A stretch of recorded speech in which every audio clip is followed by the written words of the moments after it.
አንሳው እንጂ አቤል። ተይው እባክሽ የማልፈልገው ስልክ ነው። እሺ አቤል ምን ልታወራኝ ነበር? ይኸውልሽ ርብቃ ምን መሰለሽ አቤል አንሳው እንጂ። ተያት እባክሽ መቴ ናት። እሷ ማውራት ደግሞ አልፈልግም። ለምን አቤል? እንዴ ይቅርታ ልጠይቅህ ሊሆን ይችላል እኮ። የእሷን ይቅርታ አልፈልግም። አሁን ስልችት ብሎኛል። እንዴ ታፈቅራት የለ እንዴ? ፍቅር ደግሞ ይቅር ባይ ነው። አዎ ርብቃ በጣም ወዳት ነበር፣ በጣም ማምናት ነበር። ግን አለመታመኗን ሳቅ የሰጠዋትን ቦታ በቅጽበት አጣችው። ድጋሚ ወደ እሷ መመለስ አልፈልግም። እንዲህ ባንዴ አቤል ሳይታወቀን በልባችን ቦታ ያዙብን ሰዎች ለራሳችን እስከንገረም ድረስ ከልባችን እናጣቸዋለን። ርብቃ ሰው ልብ ላይ እኮ ቦታ እንዲኖርሽም እንዳይኖርሽም የምታደርጊው አንቺ ራስሽ ነሽ። እሺ አቤል በቃ ደስ እንዳለ። እሱን ተይውና አንቺ ግን ለምን እንደፈለኩሽ እንኳን አትጠይቂኝም? ወይ ረሳሁት እኮ። እሺ ለምንድን ነበር የፈለክ? ርብቃ በአንቺ ጉዳይ አይምሮ ውስጥ ብዙ ጥያቄዎች አሉ። ያው እስከዛሬ የሚያላወራሽ ጥሩ ሁኔታ ላይ ስላልነበር ነው። እሺ አቤል ምንድን ነው ጠይቀኝ። ከአገባበሽ ጀምሮ ብዙ ሁኔታዎችን ውስጥ ያልተቀበላቸው ነገሮች አሉ። ቆይ ግን እንዴት እዚህ ቤት ልትገቢ ቻልሽ? እንዴትስ ይሄን ስራ ልትመርጪ ቻልሽ? የገባሽ ሰሞን መቴም እኔም እንደዛ እያደረግንሽ ቆይ እንዴት ታገሽ? በዛ ላይ ጥሩ ጓደኛ አለችሽ። ይሄን ስራ አሰሪ እንዴት ልታስቆምሽ አልሞከረችም? ብቻ ብዙ ነገር። ሲቀጥል ደግሞ ማሚ አብራን እንደሆነ ስታስብ በጣም ደስተኛ ነበርሽ። ሰላም ጤና ይስጥልኝ ወደ ቻናል ቤተሰቦች፣ እንኳን ወደ እኔ ቻናል በሰላም መጣችሁ። ርብቃ ድራማ ክፍል 16 ላይ እንግዲህ በክፍል 15 እዩ የርብቃን ሚስጥር አወጣባት። አውቆም ይሁን ሳያውቅ ሚስጥሯን አወጥቶባታል። እንግዲህ እንደምናውቀው ርብቃ እርጉዝ እንደሆነች ለአቤል ደብቀዋለች።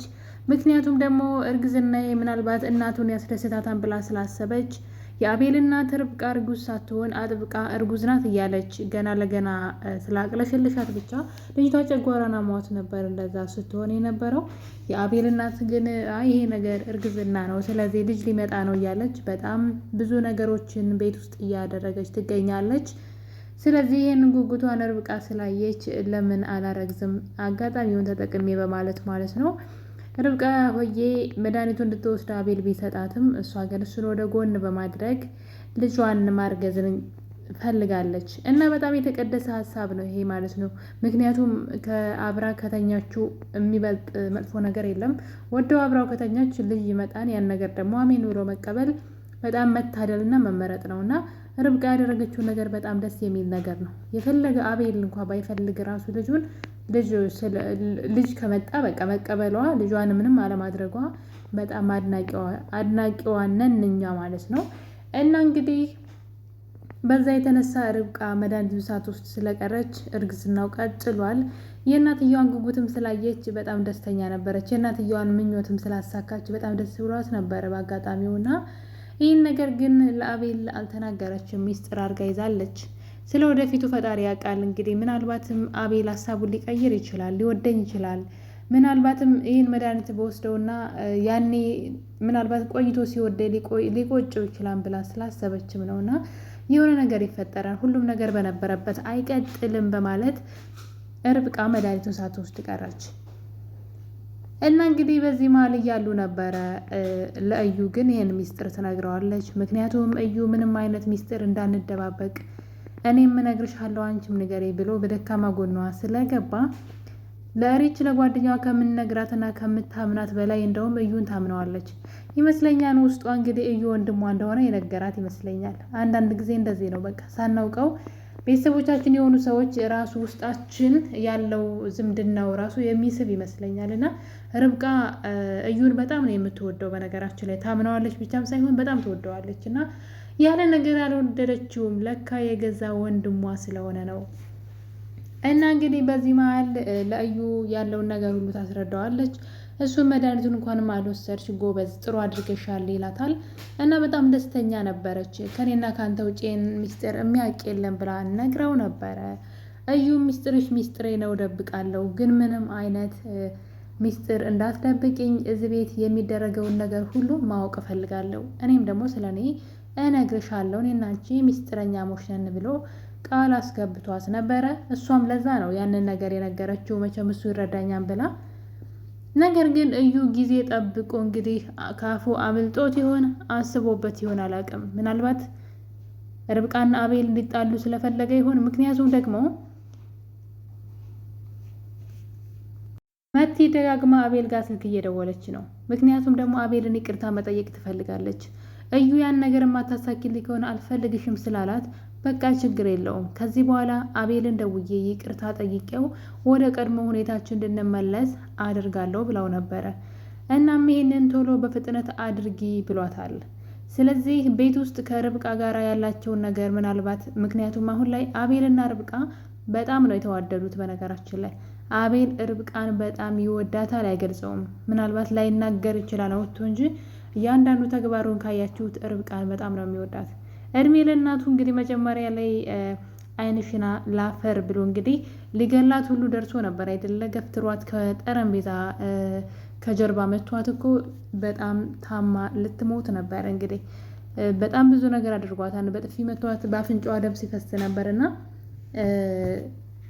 ነገር ግን እየቆየ ልጁ እሷን ወደዋል። እንግዲህ እናትየዋ ግን ከዛ ጊዜ በኋላ እነሱ ከተዋደዱ በኋላ አለያያለሁ ብላ እንግዲህ ተፋቱ ብላ ስትል ሁለቱ እኛ ካልፈለግን ማንም ሊያለያየን አይችልም ብለው እንግዲህ እናትየዋ ላይ ምንድነው ማዘሯ ላይ ማለት ነው የአቤል እናት ላይ አምፀውባታል።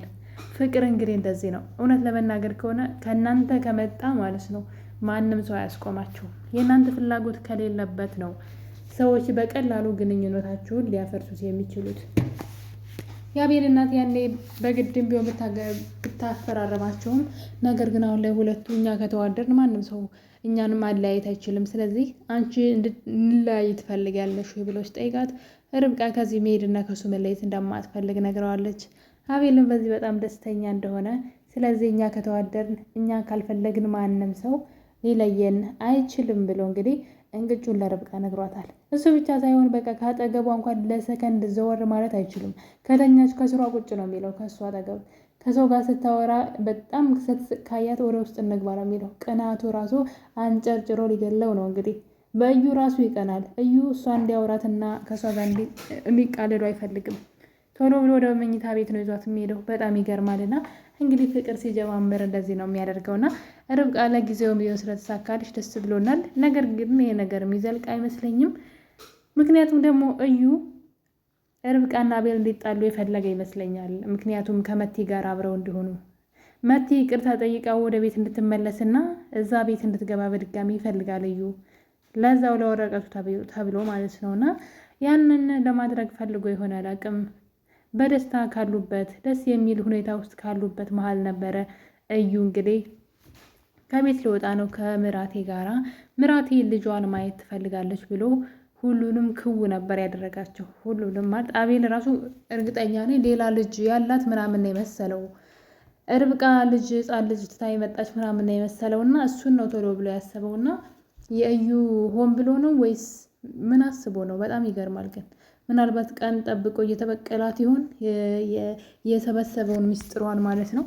እሷ ግን ከልቧ ወዳው ነበረ የነገረችው እና ወንድሟም ስለሆነ ነው። በነገራችን ላይ እሱ ቤተሰቦቹ አላሳደጉትም፣ የርብቃ ቤተሰቦች አላሳደጉትም እና እናት አባቶቹን አያውቅም። በመጨረሻም ግን አባታቸው ከውጭ እየመጣ እንደሆነ ምክንያቱም ለእሱም ተደውሎ አባት ከውጭ ሊመጣ ነው፣ ስለዚህ ከዚህ በኋላ መታወቅ አለብህ የሚል ሀሳብ ሲቀርብለት እያየ ነበረ። ርብቃም ደግሞ ወንድሟ ደውሎ አባታችን ሊመጣ ነው ከውጭ ይላታል። እናም ርብቃ እንግዲህ ረስታው አባቴ ሊመጣ ነው ትለዋለች። አቤል ከየት ነው የሚመጣው ሲላት ከውጭ ስትለው ደንግጦ ነበረ። እንዴት ከውጭ አባትሽ ውጭ ሀገር እየኖረ አንቺ የቤት ሰራተኛ ልትሆን ቻልሽ ብሎ በጥያቄ ሊያፋጥጣት ሲል እሷ ግን ቶሎ ብላ ሀሳቡን በማስቀየር ከክፍለ ሀገር ማለት ነው ስቀልድ ነው ብላ ሀሳቡን ታስቀይረዋለች። አቤል እንደምታዩት ርብቃን በመንከባከብ በጣም ቢዚ ሆኗል። ማንም ሰው እሷን ቀላ ብሎ እንዲያይም ሆነ እንዲናገር አይፈልግም። ነገር ግን አቤል አሁን ላይ ትልቅ ጥያቄ የሆነበት ነገር አለ። እሱም ደግሞ ስላለፈ ታሪኩ ነው። እሱን ነገር ርብቃን ደጋግሞ እየጠየቃት ነው። እኔ ማነኝ? አንቺስ ማናይሽ? እንዴት እዚህ ቤት ልትገቢ ቻልሽ? እዚህ ቤት ካመጣትሽ ጊዜ ጀምሮ ለሰራተኝነት እንዳልሆነ ውስጥ ይነግሮኛል አላት። እናም የሆነ እኔም ያልገባኝ ነገር አለ፣ እባክሽ ንገሪኝ፣ ስለ ሁሉንም ነገር አስረጅኝ አንቺ ማነሽ እየተባለች ነው እንግዲህ ርብቃ። ምክንያቱም ደግሞ እዚህ ቀደም እንደሚተዋወቁ የሚያሳይ ነገር እጇ ላይ መረጃ ስላለ ነው። እሱም እንግዲህ አብረው የተነሱት ፎቶ አለ። ያንን ህይወቱን እንግዲህ እንድታስታውሰው ምናልባት ተረዳው ይሆን። ነገር ግን አቤል ተመልሶ ወደ መቲ መሄዱ የማይቀር ነው። ምክንያቱም ደግሞ አሁን ላይ በአቤልና በርብቃ መካከል ችግር ሳይፈጠር አይቀርም። እድሜ ላዩ እንግዲህ ችግር ሳይፈጥርባቸው አይቀርም። እናም ርብቃ መልሳ ልቅሶ ውስጥ ይሄ ደስታዋ ወደ ልቅሶ መቀየሩ የማይቀር ነው። እንግዲህ ስቃ ሳትጨርስ ወደ ልቅሶ ሊቀየርባት ነው። ይሄ በጣም ነው የሚያስጠላው። እዩ ግን የሰራው ስራ በጣም የባለጌ ስራ ነው። እራሷ እስክትነግረው ድረስ መጠበቅ ነበረበት። እና የኔ ተወዳጆች እንግዲህ ርብቃ እውነቱን እነግርሃለሁ፣ የት እንደማውቅህ፣ ማን እንደሆንክ፣ የት እንደምንተዋወቅ ሁሉንም ነገር እነግርሃለሁ ብለዋለች። እኛም እንጠብቃለን። የኔ ቤተሰቦች ሁላችሁንም በመልካም ፈቃዳችሁ ስለምትከታተሉኝ አመሰግናለሁ። በአዲስ ቪዲዮ እስከምንገናኝ ባይ ባይ።